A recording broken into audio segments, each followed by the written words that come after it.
आमदार राजकुमार बडोले यांच्या विरोधात मुख्यमंत्री आणि गृहमंत्र्यांकडे तक्रार कारवाईच्या मागणीनं राजकीय वातावरण तापले। अर्जुनी मोर विधानसभा मतदारसंघाचे आमदार राजकुमार बडोले यांच्या विरोधात सामाजिक समरसता रजनीगंधा प्रबोधन समितीच्या वतीनं मुख्यमंत्री आणि गृहमंत्र्यांकडे निवेदन सादर करण्यात आलं आहे। हे निवेदन तहसीलदार अर्जुनी मोर यांच्या मार्फत पाठवण्यात आले।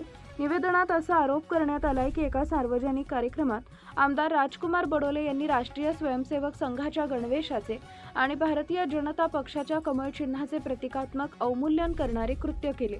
त्यामुळे स्वयंसेवकांच्या भावना दुखावल्या गेल्या असून समाजात तेढ निर्माण होण्याची शक्यता असल्याचा दावा निवेदनकर्त्यांनी केला आहे। या प्रकरणाची गंभीर दखल घेऊन आमदार राजकुमार बडोले यांच्यावर गुन्हा दाखल करून कायदेशीर कारवाई करावी, तसेच समाजात शांतता व सलोखा कायम राखण्यासाठी शासनाने तातडीने हस्तक्षेप करावा अशी मागणी निवेदनात करण्यात आली आहे। दरम्यान या आरोपांवर आमदार राजकुमार बडोले यांची अधिकृत प्रतिक्रिया अद्याप समोर आलेली नाहीये। या प्रसंगी गौरीशंकर अवचटे, नेमीचंद डोळे, ललित बालगुडे तसेच अनेक स्वयंसेवक येऊन तहसीलदार यांच्या मार्फत माननीय मुख्यमंत्री देवेंद्र फडणवीस यांना निवेदन सादर करण्यात आले।